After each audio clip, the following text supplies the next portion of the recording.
नमस्कार, स्वागत है आपका। मैं हूं आपके साथ ऋषिता शर्मा और आज सोशल मीडिया के एनालिसिस सेगमेंट में हम बात करने वाले हैं महाकुंभ 2025, जिसका हिंदू धर्म में विशेष महत्व है, जिसके लिए हर सनातनी इंतजार करता है।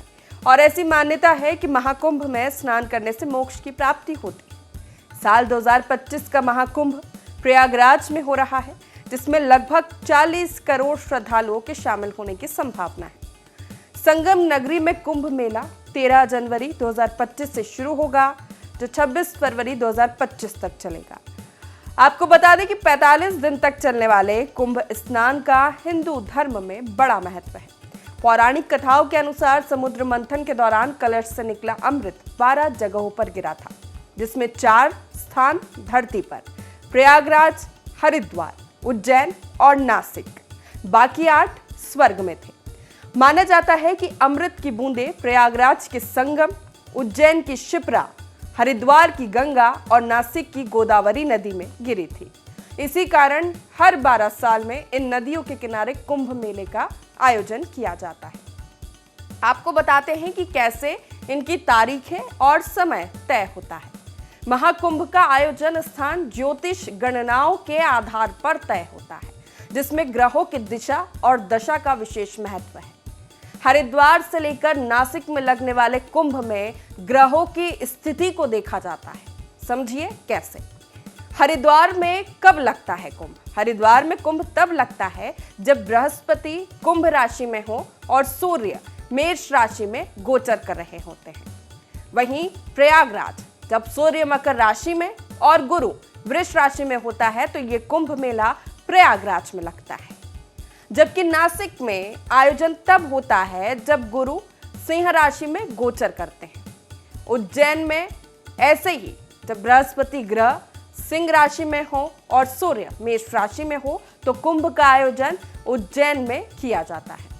सवाल ये भी पूछा जाता है कि महाकुंभ कितने साल में लगता है और किसको किस नाम से जाना जाता है। दरअसल प्रयागराज में लगने वाला कुंभ महाकुंभ है, जिसका संयोग 144 साल में बनता है और ये परंपरा अनुसार तब बनता है जब उज्जैन, नासिक, हरिद्वार और प्रयागराज में 12 पूर्ण कुंभ मेलों का आयोजन हो जाता है। तब एक महाकुंभ का आयोजन होता है। गणितीय भाषा में हर महाकुंभ का आयोजन 144 साल में होता है।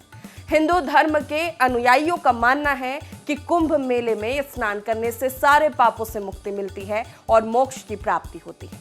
मान्यताओं के अनुसार कुंभ मेला सबसे बड़ा धार्मिक समागम माना जाता है। इस बार का महाकुंभ आध्यात्मिक और नवीनता का अनूठा संगम होने वाला है। केंद्र और राज्य सरकार के प्रयास से आध्यात्मिकता, आधुनिकता और नवीनता को लेकर एकता का प्रतीक ये महाकुंभ साबित होगा। वहां आने वाले लोगों को किसी भी तरह की असुविधा का सामना न करना पड़े, जिसके लिए हर स्तर पर चाक चौबंद व्यवस्था की गई है। महाकुंभ और माघ मेले में आने वाले तीर्थयात्रियों के रहने की सारी व्यवस्थाएं प्रयागवाल कर चुके हैं। प्रयागवाल जो संगम के लिए बेहद खास है।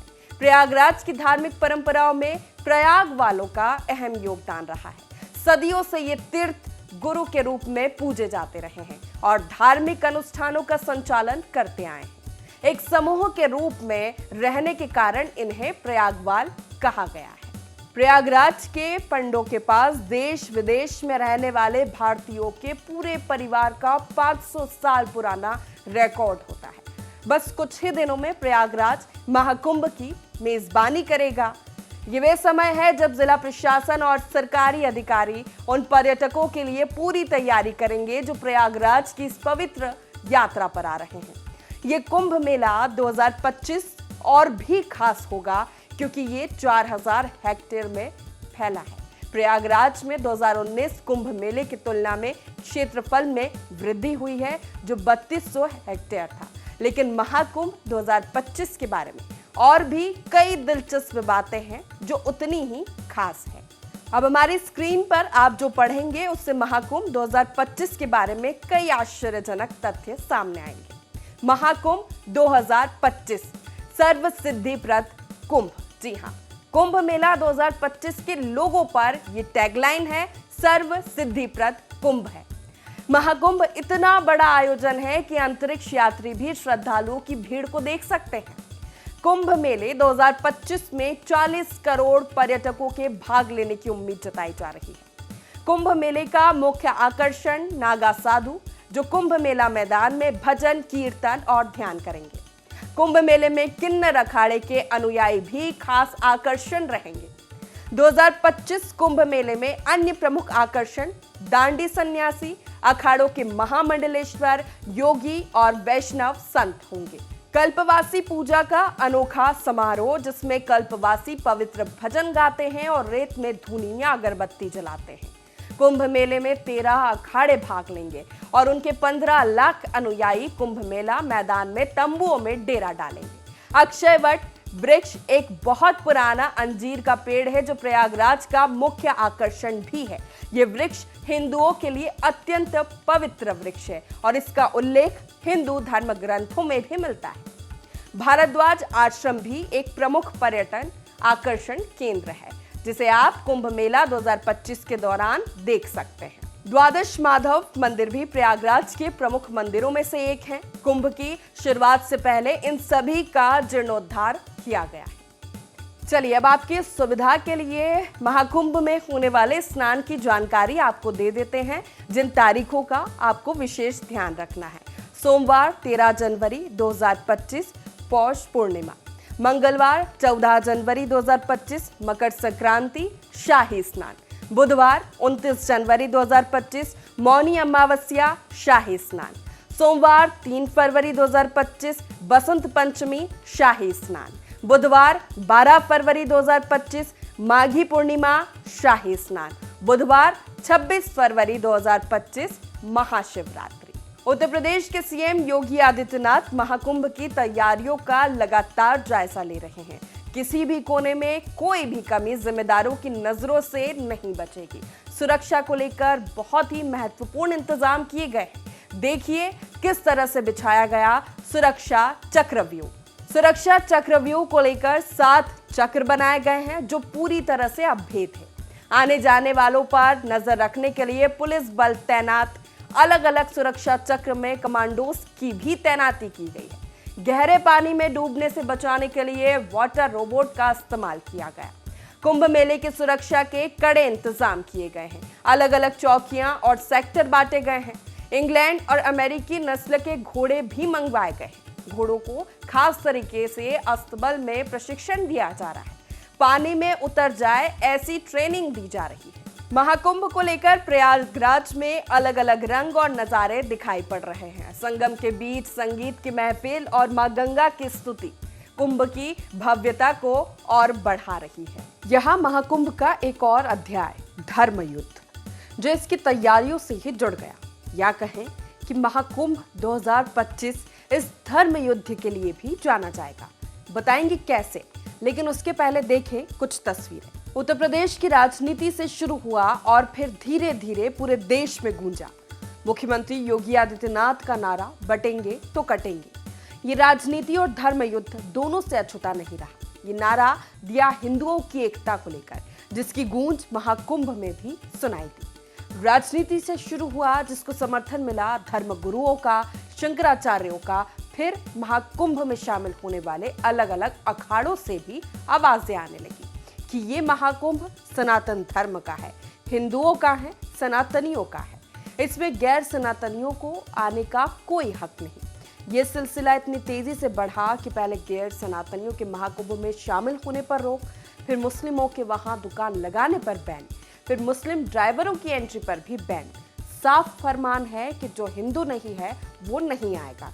तर्क दिया गया कि महाकुंभ हमारी आस्था से जुड़ा धार्मिक समागम है और थूक जिहाद, पेशाब जिहाद जैसी खबरों ने हिंदुओं को ऐसा करने पर मजबूर किया। महाकुंभ में हिंदुओं की भावना या आस्था को कोई ठेस ना पहुंचा सके, इसलिए श्रद्धालुओं से भी अखाड़ों के महंतों ने अपील की। जो तस्वीरें हम आपको दिखा रहे हैं वो बैनर, होर्डिंग्स अब हट गए हैं।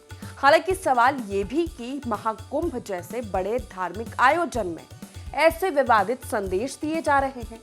वहीं कुछ साधु संतों ने इस होर्डिंग का समर्थन करते हुए कहा है कि हिंदू समाज को एकजुट होने की आवश्यकता है। इसके साथ ही इस महाकुंभ के आयोजन से पहले कुछ साधु संतों ने गैर सनातनियों के मेला क्षेत्र में प्रवेश पर बैन लगाने की भी मांग की है। ये तर्क दिए गए हैं कि हिंदू समाज ने हमेशा डर के साथ जीवन जिया है, लेकिन अब डरने वाले नहीं है। इस बयान से साफ है कि संत समाज अब किसी भी प्रकार के डर से बाहर निकलकर अपना अधिकार जताने के लिए तैयार है। डरेंगे तो मरेंगे, और आज तक हम और हमारे पूर्वज डरते ही आए।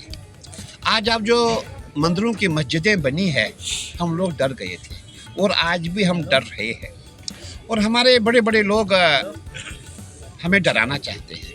लेकिन अब हम जितने भी साधु संत हैं, जितने नागा है, जितने सनातनी है, अब कोई डरने वाला नहीं है। खाने और पीने की चीजों में थूक और पेशाब मिलाने की घटनाओं के सामने आने के बाद संतों ने एक सुर में सरकार से मांग की है कि ऐसे लोगों को महाकुंभ से दूर रखा जाए। तो वहीं ऑल इंडिया मुस्लिम जमात ने विरोध करते हुए इसे सांप्रदायिक करार दिया है।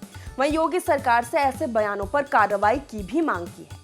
अखिल भारतीय अखाड़ा परिषद की मांग के समर्थन में संत, महात्मा और किन्नर अखाड़ा भी उतर आया है। विभिन्न संप्रदायों के संतों और किन्नर अखाड़े की आचार्य महामंडलेश्वर डॉक्टर लक्ष्मी नारायण त्रिपाठी ने कहा है कि जिस तरह की घटनाएं हाल के दिनों में हुई है, ऐसे में मांग पूरी तरह से सही है कि गैर सनातनी महाकुंभ में खाने पीने की दुकान कतई ना लगाए। इससे जहां सनातनियों की धार्मिक आस्था प्रभावित होती है, वहीं उनकी आस्था पर कुठाराघात भी होता है। इन सब से इतर ये धरती है पुराणों में वर्णित 3 नदियों के संगम की। ये धरती है कल्पवास की। ये धरती है देवताओं के अमृत की। ये धरती है अघोरी संतों, नागा साधुओं की। ये धरती है सनातनियों की आस्था के सैलाब की। ये धरती है कुंभ, महाकुंभ की। ये धरती है प्रयागराज की। आपको ये जानकारी कैसी लगी, हमें कमेंट में ज़रूर बताएं। साथ ही अगर आप हमारे चैनल पर नए हैं तो हमारे चैनल को सब्सक्राइब करें और हमारे फेसबुक चैनल को भी फॉलो करें। नमस्कार।